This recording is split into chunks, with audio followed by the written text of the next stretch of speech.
Welcome back to another episode of our gardening series at Conner Prairie. Today we're in front of the Conner house and looking at some of our heirloom flowers and seeing what's going on in our gardens.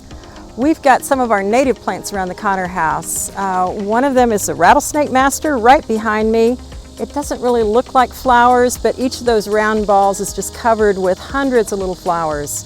And they attract so many of our pollinators. A lot of times we think of just honeybees as pollinators, but we have a lot of native wasp and solitary bees, sometimes bigger, sometimes tiny little things that love these flowers and help pollinate our other fruits and vegetables as well.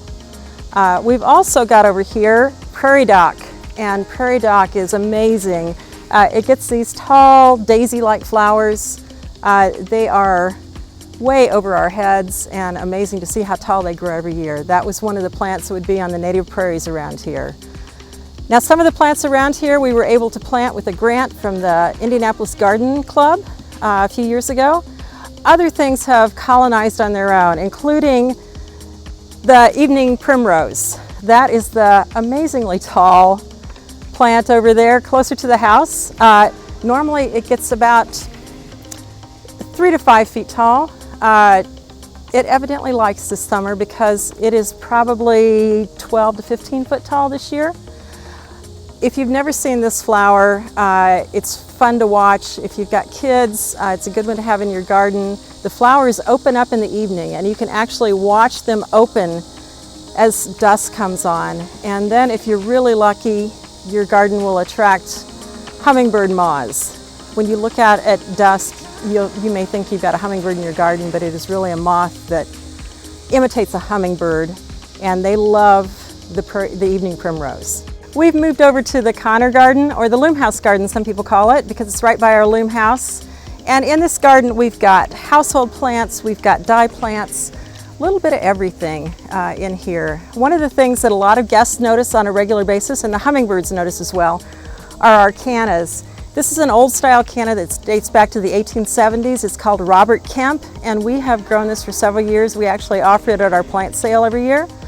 So we'll dig those bulbs in the fall and store them over the winter and replant them every year, and they come up with these glorious red flowers that are not as big and fluffy as a modern canna, but the hummingbirds don't care. We also have another heirloom growing right here. Our tuberose are not quite ready to bloom yet. This is a Mexican single tuberose, a little bit harder to find, but we have also grown this one for several years, and we do sometimes have this one at our plant sale as well. It is still used in the perfume trade, and it will open up soon, have waxy flowers that almost look like jasmine, and that's how they smell. Wonderful in the evening. It's a great plant to have on your patio.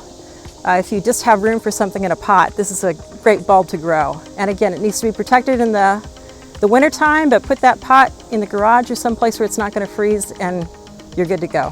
One of my favorite heirloom flowers that comes up all by itself because it self-seeds so readily is called Balsam, or another name for it is Touch Me Not. We've got it in a range of colors, pinks and purples in this garden, and these are all self-planted. Now, the reason it's called a Touch Me Not, as the pods mature, and I'll see if I can do this one so we can see it. We want a little more yellow than this, but if you squeeze that pod, it pops open and spreads its seeds. Now, if you leave them on the plant long enough, they will spread those seeds all by themselves. And we save some of these seeds every year, just to make certain, but the plants have usually spread enough of these seeds that we don't have to worry about replanting. Yep. So today we're also looking at what's coming on in the gardens, and one of the things right here by our balsam are ground cherries. They come in their own little package, and we look for them to turn this kind of brown paper bag color. Open that up, and you've got a lovely little fruit that's related to tomatoes and tomatillas. Has kind of a citrusy flavor to it, this variety does, and lovely to munch on when you're out in the garden. We talked about having a lot of dye plants in the garden, and one of them is our Coreopsis, that are these lovely bright colors. These are some of the colors we can get from Coreopsis, depending on the mordant that we put with it, the mineral salt that we put with it as we get ready to dye it. So tin gives us a brighter color. We have also gotten a color, almost the color of these flowers here. So we'll be gathering these and either using them immediately or freezing them so that we can use them later on, and getting some lovely colors from these bright flowers. Another flower that we've got in the garden that is also used in textiles in a different way is soapwort. This was used in the past as a soap to clean fine linens. So you can crush up the whole plant in warm water and you get a mild suds for cleaning your linen sheets and towels and all those fine linens that you might have around your household if you lived in the 19th century. If you do put this in your garden, be warned that it does like to spread. We're now in the Campbell Garden in Prairie Town, 1836, and we've got a lot of flowers in here, but we also have some interesting plants that we'll look at in just a minute. Right in front of us in the circle bed is our blackberry lilies. They've got this lovely color, but they are starting to set their seed pods, and when those pods open, it looks like a little cluster of blackberries. So that's how they get their name. But that's one of the ornamentals we've got here in the Campbell Garden. Behind us, we've got other flowers that Mrs. Campbell might use as cut flowers. We've got blue bottle, we've got amaranth, we've got a little bit of larkspur that came up this year. So we've got a few flowers that are for cutting. We've also got roses and things that are past their prime. A lot of historic roses bloom once and don't rebloom. They're lovely when they do, but you've got to enjoy them while that lasts. So let's go take a look at what else we've got in this garden. Well, the Campbells, being from Kentucky, dealt with people that were enslaved who did a lot of their cooking for them. And if we look at Southern cookbooks from the time period, we see a lot of African influence in those foods and those cooking techniques. And we've got two of those foods here. We've got a lady pea, which is in the same family as black-eyed peas and crowder peas. It does not mind the heat at all. You can see it's a half runner. It's coming on now. Let's open up one of these and we can see what it looks like. You can use these as dried peas or as fresh peas. And when you cook these up as fresh peas, they taste almost exactly like an English pea. They're really nice. Obviously our English peas, the peas that most of us are used to, are things that would not still be growing in this heat, in the heat of August. But the lady peas are coming on strong and are going to keep going. We've also got okra. That was another plant that was brought from Africa as people were forced over here. They brought seeds with them, and you see that in a lot of Southern cooking in the time period. Nowadays, we just think of these as Southern things, but these were seeds that were brought from Africa when people were brought over, and the tradition continues to keep growing them. And as things change, as we have warmer summers, we can grow some of these things that we might have not been able to as well in the past.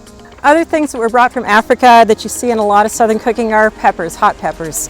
We've got cayenne here, this darker green plant. You can see some of the cayenne peppers starting to turn red. We'll harvest those soon. But we've also got fish peppers, this lovely variegated pepper. The plant is variegated, but so are the peppers. You find a nice one here, but they show up first on the Chesapeake Bay. They would pick these peppers. They start out yellow and then turn this variegated yellow and green, but they would pick them while they were yellow, dry them and grind them into a pepper that they used in their cream sauces with fish. And that light colored pepper didn't discolor their cream sauces, so it was perfect for that, but gave it a little bit of kick because these are a hotter pepper. Not one of the hottest, but it's not one that I personally would munch on out in the garden, depending on what you like. One other thing that we're doing this time of year is some of the things, we're getting to the end of summer. Obviously our gardens are still going strong, but some things have gone by the way. We had peas right here, and we have pulled those out and planted some other things that are going to come on later this fall. So your garden can go from frost to frost if you plant it right. Thank you so much for joining us for another episode of our gardening series. Next month we'll be starting to talk about saving seeds and saving things from our garden, how we preserve these foods in the 19th century, but some ways they still work in the 21st century. So come explore our gardens. We can only show you a little bit of the gardens in each of these episodes.